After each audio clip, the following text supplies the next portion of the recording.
Mga ka-idol, ulan ba ito mga ka-idol? Parang dumilim yung naman panahon eh. Ayaw na nilakad ko.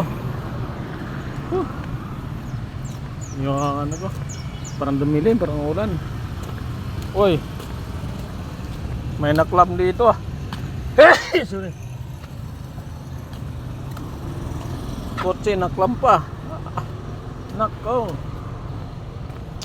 Siguro kagabi pa yan. Kita mo, kagabi pa siguro naklam yan.